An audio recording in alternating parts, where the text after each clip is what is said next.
All right, I'm reading the Book of the Fallen, Malazan. I don't know how to pronounce Malazan. Anyways, so I just finished reading book two, but I'm going to give you what I believe I recall so far from book one. Now, I mean, I remember a place called Pale.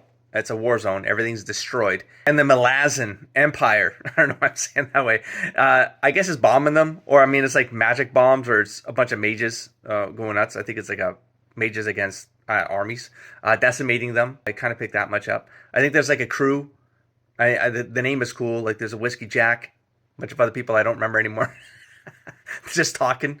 Survivors. I remember a line about, am I making this up, like a meat grinder? And I was like, okay, that's probably because I mean, it was like super magic blasting them and decimating them or something else on the field. I kind of forget that detail too.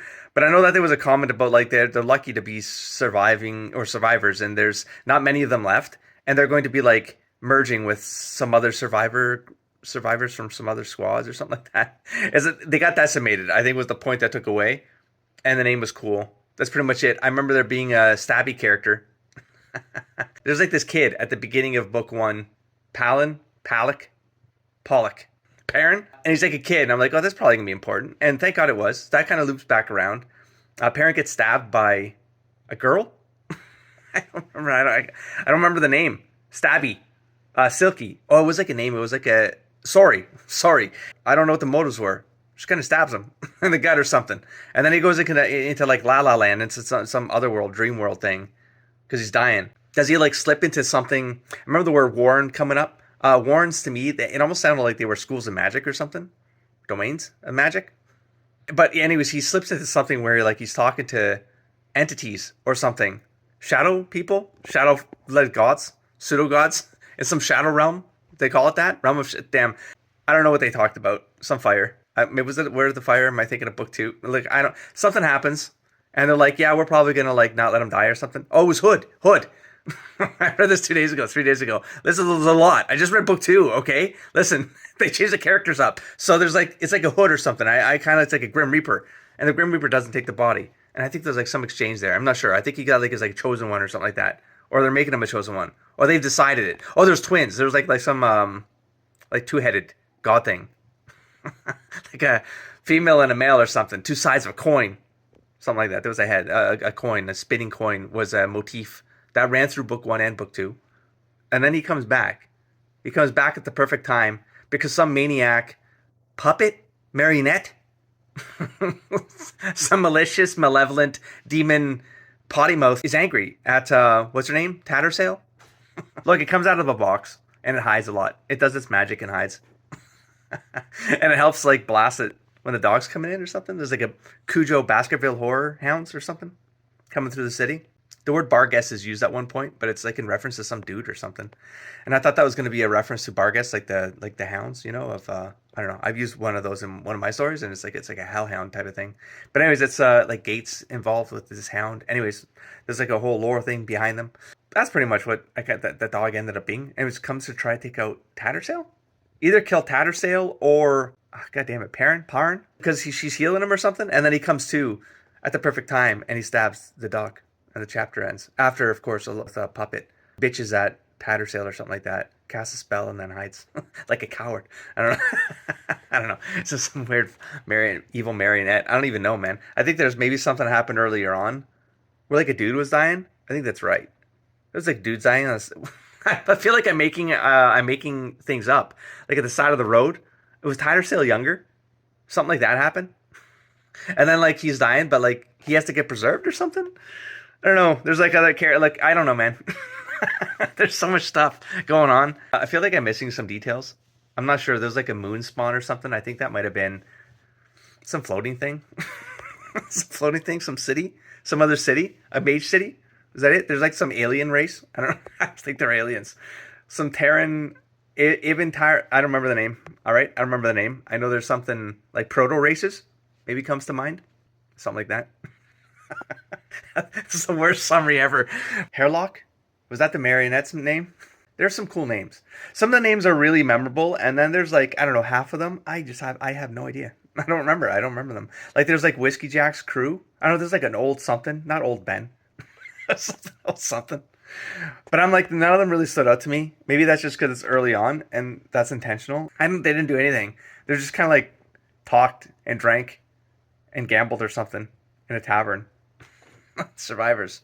Survivors. I don't know. Maybe something comes with them. With a name like Whiskey Jack, I imagine something's going to have to come with that. Anyways, that's pretty much my light rant of my first impressions of book one of Malazan, Book of the Fallen. Jeez. People are going to destroy me and hate me, aren't they? Anyways, I'm trying my best, everybody. I just read book two. This is why maybe book one is a little loose, but you know what? More of it came back to me than I thought it would. And I feel like I forget more about book two than I just did at book one. So we'll see how well I do when I rant about book two for a bit. Catch you there. All right, let me give this a shot. For Gardens of the Moon, this is book two. I'm going to give my little bit of my memory rant. So it opens up with something that feels like an Assassin's Creed scene. Pretty much thieves or crows from the Dragon Age games, the good ones, not the crappy one, not Felguard. But like, it looks like there's maybe something going on with clans, or maybe between the crows, between the assassins and maybe the noble houses or something like that. There's something going on there. There's one thief, assassin, rogue. What's his name? Oh, geez, Crocus. Anyway, so Crocus, and he's on the roof. He steals something, and then he finds a coin on one of the shingles, which is odd. What the hell is a coin doing up on the roof? And he bends down. It's a kind of a Looney Tunes-esque scenario. I think that's how I read it. There's like this assassin ready to take him out. The assassin makes a comment about, because we're switching perspectives a lot, like back and forth, but different, like while this moment's happening. It's very frenetic. And it's like the assassin says something about like at this close range, like you can't miss. And then it switches back to Crocus. Anyways, and then he goes to pick up a coin and the crossbow bolt flies over his head and you're like, huh. So that's a really bad shot, or this coin has something to do with it. What's the god's name? Or spirit, or whatever the hell that thing is. Opus? They called it something. Oh, they use this other name. Achievers? Oh, come on, man. It starts with an A. Brain. Anyways, we're going to move on. And then there's like three of them at one point chasing this dude down. This Crocus guy. They miss like 3 or 4 times. So I think they even stop at the end of it and they're like, something's up. That's like they're already... How do you know? How do you know? So, probably because like they probably should have killed him and they didn't. So they're like, there's probably something that's more than mundane going on here. Is I think what I took away from that group. Crocus slips into a tavern, Phoenix Inn or something like that. Nice symbolic, maybe some rebirth scenario going on there. Some yappy drunk hermit dude, fat rogue or something like that. It's just talking his ass off and boring everybody. But then we switch perspectives to some crow called Crone. I like that. I like the crow thing. A little bit of Morgan-esque kind of feeling going on there. And I know that because it's in the book I wrote as well, like the Morgan and the crone and the maiden and the warrior. So the goddesses of the battlefield, that kind of thing. Like that's how I used it. And so I was like, oh, I wonder if there's something like this going on here. But the Fields of the Dead. So there's a comment made by, what was his name? Barrick? I think it's Barrick. Because I was thinking of like Final Fantasy.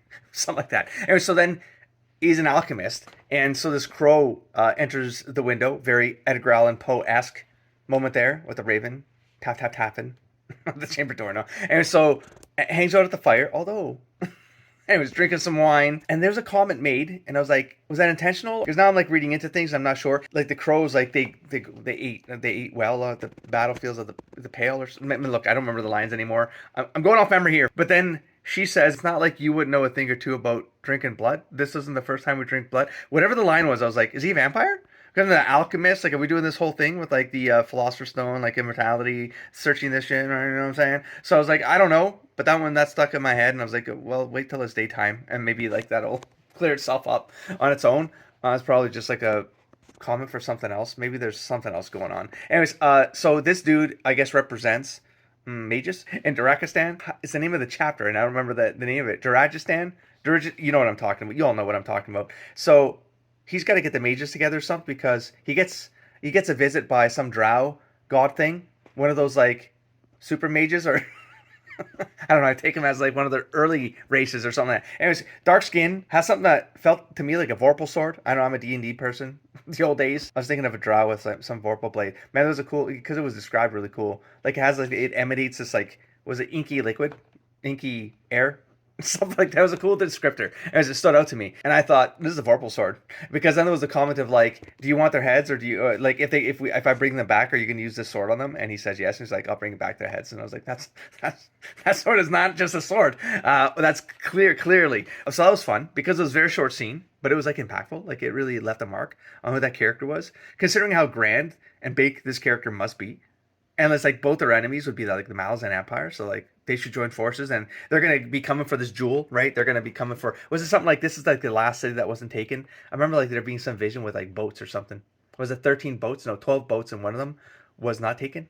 That represent one of the cities, like free cities. I'm glitching. I'm glitching out. And then somehow this all the symbol of the spinning coin still floats through the chapter more than in the first book.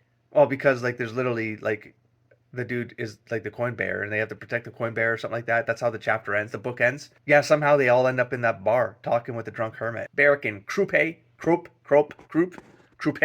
because maybe visions and mages maybe have they mentioned the deck of dragons again, so maybe there's something like that. Just mages have like this and they're attuned to signs and portents, something like that. And so that's my first impression, my yapping on book 2 of the Book of the Fallen. So hopefully I didn't get too many things like exceptionally wrong. Hopefully they're close enough. I've been told you just got to read it. You just got to keep going. Even it doesn't matter how confused you get. Just got to stick to it. You got to push through it. I love world building. Got a major history in just gaming, Dungeons and Dragons and stuff like that. I heard that Erickson was this kind of how this started. This is like a gaming thing that they did ages ago. Him and his buddies. And I was like, yeah, I was a game master most of my time. I wasn't a player. I was more a game master than a player. And a lot of the world building stuff, I can kind of feel it. And so I figured that'd be a fun kind of reason to read the book and also think of it from the perspective of a game master or dungeon master that was kind of putting notes together before you run a session or something like that, right? And see if I could feel that vibe. And I do. But it's so high magic, I guess. It's got a feeling of like things are going to get crazy because the gods aren't just mentioned.